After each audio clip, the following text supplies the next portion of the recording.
For me, it's more of the regulatory aspect of fair lending. We Ah, keep hearing from the CFPB, the FDIC, and with some of the changes that are happening with the mhm. interagency regulators, it's something that a lot of people are talking about. The people that we have relationships with outside of the bank are saying, you really got to make sure your fair lending chops are up. You got to make sure your risk assessment's strong. You got to make sure you're keeping an eye on this stuff because it sounds like it's an area of focus for the regulators this year.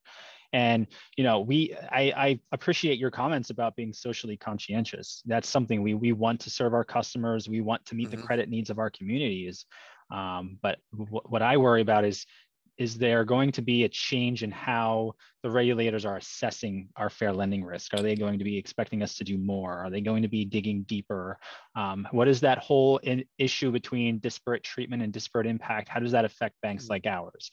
Those are the types of things we're talking about and thinking about, just to say, do we have the right data? Are we talking about the right things so that we're not surprised by anything the regulators might be asking for sometime this year?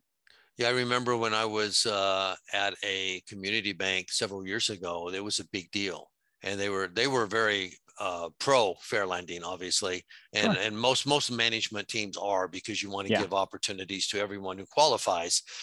You have the credit background, so from loan review, et cetera. So you're sensitive to that as well. I've always found it to be somewhat onerous to provide information to the regulators. Has that got any easier over the years?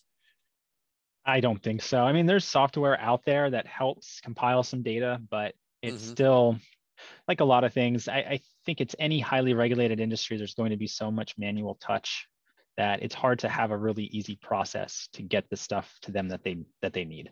And I think that's why you see a lot of the CFPB, for example, does a lot on their own. They'll pull Mm-hmm. data that they have versus with the Humdalar and et cetera, Yeah. versus going to the banks directly and asking them for it.